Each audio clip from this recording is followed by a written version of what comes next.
You'll notice if you're on the Virtual Y site, if you've downloaded it, you see these little handy labels here that say beginner, intermediate, or advanced. And if you go over to the View All section, you'll notice that, and this is specifically for videos, you'll notice that you see boot camp and yoga right here. These are all set up through a feature known as the Taxonomy feature. We went over this and how to set it up with media folders under the Taxonomy tab, and you can access the categories, the equipment, and the levels under the Taxonomy tab.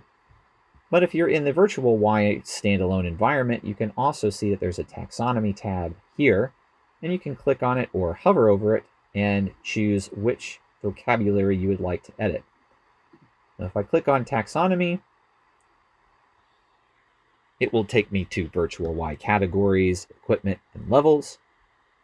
Or if I click on categories, it will take me right to the place where I need to edit it. Virtual Y will come pre-installed with some categories already, but if you would like to add a new term, you can click on the blue Add Term button.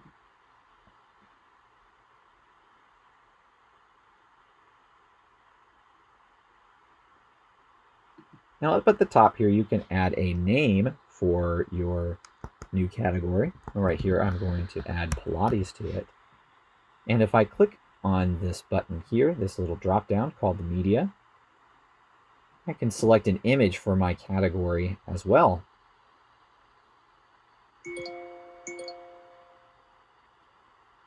It might take a second for this to load, but if I have a Pilates picture that I want to use, let's say we'll use this picture right here, and I click Select Media,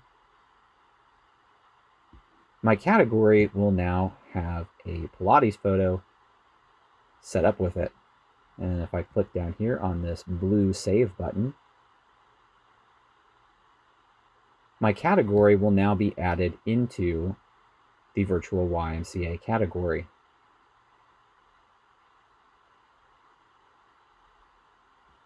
And you can see that in the list here,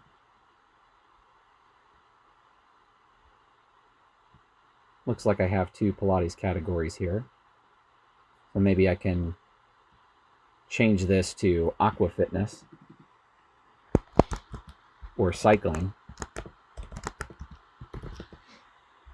Differentiate those two there.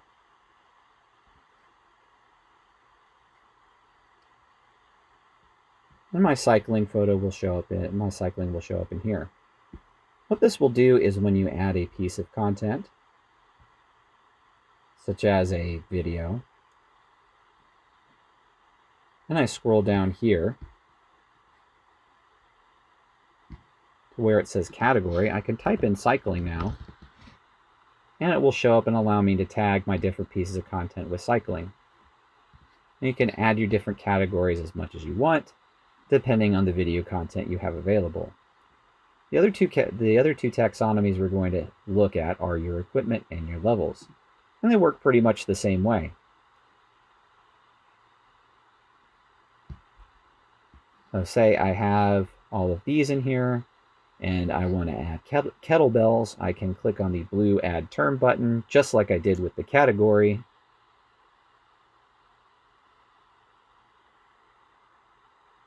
And it might take a second for you depending on your internet connection.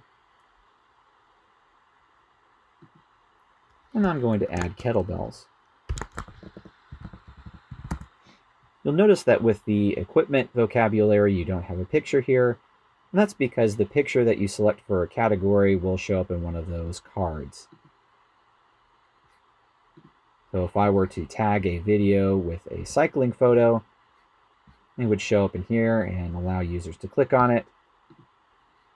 But since the equipment only shows up in here as a label, you don't have to worry about finding a picture for this vocabulary. Now if I go back to taxonomy, I can change my levels, and your levels are just the level of difficulty.